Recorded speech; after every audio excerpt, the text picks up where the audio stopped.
Hey guys, today I'm going to be doing a video on assessment centres and tips that I would give for those of you that have assessment centres coming up. So starting off with what an assessment centre is. Basically, if you've got a placement or you're applying for graduate schemes, what they do now is they normally do the online application and then they do the telephone interview. If you pass both of those, you usually get invited to the assessment centre, and in the assessment centre they'll interview you, they'll have a group exercise, and they normally have like some sort of presentation thing, and some assessment centres do make you do tests as well, so stuff like numerical SHL tests. I personally have had 3 assessment centres so far, and the second one that I had is the one that I got my job in. So I'm going to talk through my first assessment centre, which I didn't get, and what I learned from it. My first ever assessment centre was for Danone, and I applied for the finance role there. So starting off, we left enough time to get there early kind of thing, but we couldn't find the place and we ended up having to like run to get there on time, and that stressed me out. Like already I was just like, oh my god, off to a bad start already. I was like really flustered. But yeah, as soon as we went in,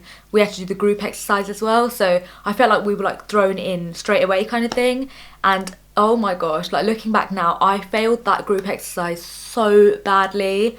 That was honestly the worst group exercise ever, and it's only because I wasn't giving it my all. I was so nervous, I wasn't confident at all, and I was so quiet. And in a group exercise, you can't be like that. You need to speak up. They usually give you like a scenario, and in your group you have to discuss it and you have to come up with like how to go about it kind of thing. So we had a scenario where it was like something to do with like new businesses joining and whether we would like take them on or something like that. But yeah, we had like a few minutes just to look through the paper ourselves and make some notes, and then we discuss it as a team. So starting off, like whilst you were discussing it, there was only 5 of us in total, I think. Assessment centre people were sitting right in front of us. It was like a round table, so they're literally watching you, they're writing everything down, so you have to be on your game. This isn't the time to be nervous, it's not the time to be quiet. You've got to be confident, and if you're not confident, just fake it till you make it. Honestly, it works. Don't ever talk over anyone. That just shows that your communication skills are pretty bad and you can't listen. So make sure you listen to everyone, but also contribute. If you just stay quiet, which is what I did because I was so nervous,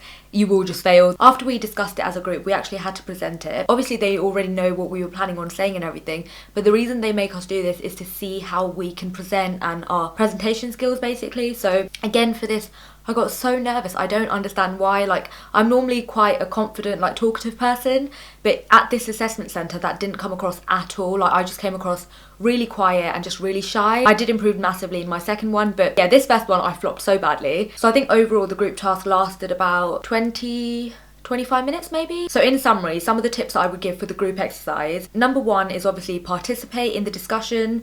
Do not just listen, like you do have to contribute good ideas as well. Number 2 is when you listen to other people, the way you react is really important as well. So like I think one of the things they look out for is whether you're like nodding in agreement or like acknowledging what they say basically. If you just sit there or if you always just say no, that's like a really bad idea. They're not going to like that. So even if you don't agree with someone, say it politely. Like you can debate it kind of thing, but as long as you do it in a polite manner, it's fine. Number 3, you can't be shy, you have to talk. Number 4 is even though there is pressure to contribute, don't just contribute unnecessarily when you don't even know how to talk. Like I found that in that group exercise, I felt pressure to like talk, and I just made up like rubbish stuff. I don't know what I was saying. It wasn't like good answers or anything, but I just talked for the sake of talking. Don't do that. You have to be on your game, be switched on. The next one is in the group exercise, you can allocate roles kind of things. There's normally always one timekeeper, so remember to take a watch. So when the group exercise starts, you can just like nominate yourself as like the timekeeper. So in the task they'll say you have 25 minutes to like get a presentation ready, so be like, oh yeah, it's been 5 minutes, so we have this many minutes left until, you know, just so that everyone's on track and it shows like your time management skills. I think that's a really good role, especially if you're a quiet person. Another thing is when you say your point, ask how your other group members feel about it, and don't just like push your opinion on everyone. It is obviously a discussion, so you do have to go back and forth and all like decide together kind of thing. Another thing is if you're the loud person and you see quieter members in the group, it's actually so nice to get them involved. After you've said your point, you can just be like, how do you feel about this, Ella? So you're getting them involved as well, and not only are you helping them out, but that shows that you're like a really good team player, and it shows that you're like encouraging a good team spirit kind of thing. So for those people that are more like talkative, that's a really good point. Another one is be proactive and make sure the task is completed within the time limit. You don't want to go over the time. For that task, we didn't actually have like a nominated timekeeper. Like, I think we finished early. None of us were like the timekeeper kind of thing. And I regret that. I should have just at least nominated myself to be that. Now moving on to the presentation part. This again is still part of the group exercise. Although in some assessment centres, they make you do like a separate presentation. So I had one at Disney, that was my third assessment centre, and for that we actually had time to prepare a presentation and we had to present it. And again, for that you just have to make sure you spend time going through all the different sources, make a really good clear presentation, practice again and again, make sure you know what you're going to say, and when you present make sure you're smiling, make eye contact and just present with confidence. Now on to the second part of the assessment centre, which is normally the interviews. This is probably one of the most important parts because obviously you get to talk to them directly. They're not judging you as a group, they're judging you individually. So this is your time to shine, and if you failed in the group task, this is your time to like maybe, if you can, like rein it back in kind of thing. And it is competency based, so again you can prepare for the questions. If you just Google like the most common like interview questions, most of them do come up. So things like, why do you want to work for us? To answer that well, you just have to make sure you've researched their company fully and talk about like their core values. You just have to be honest and just really show passion for the company. That's what they're looking for. With all of these interview questions, you're meant to answer them in the STAR format. So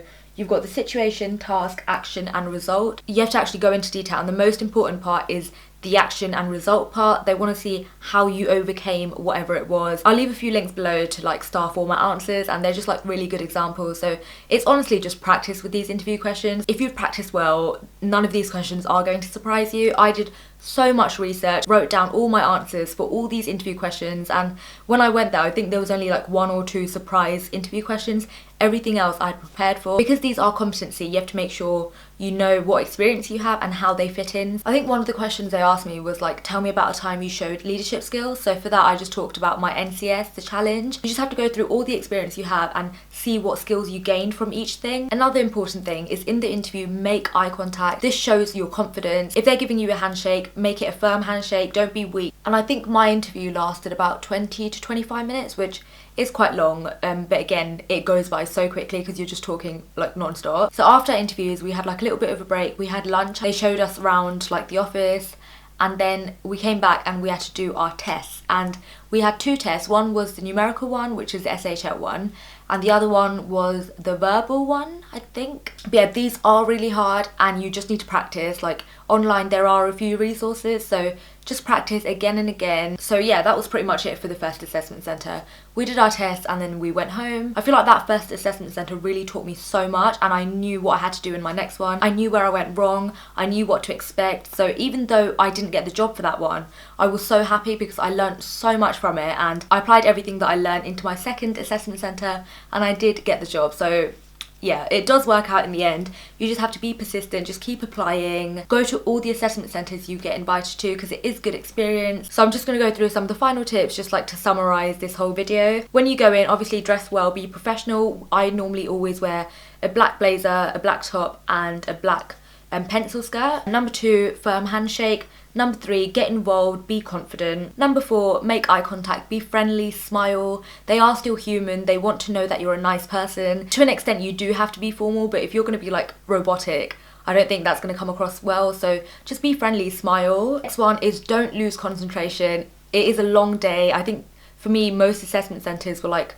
9 to 3, 9 to 4. So it is really long.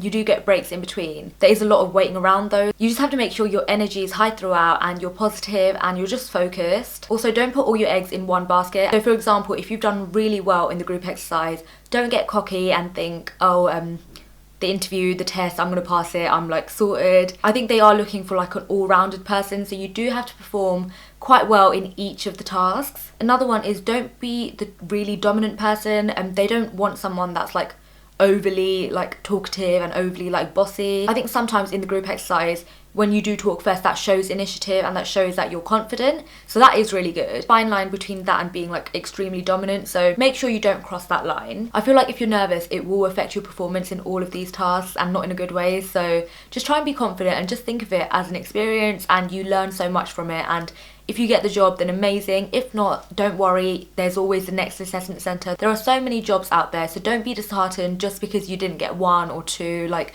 you just have to keep going, and yeah, don't lose hope, keep applying.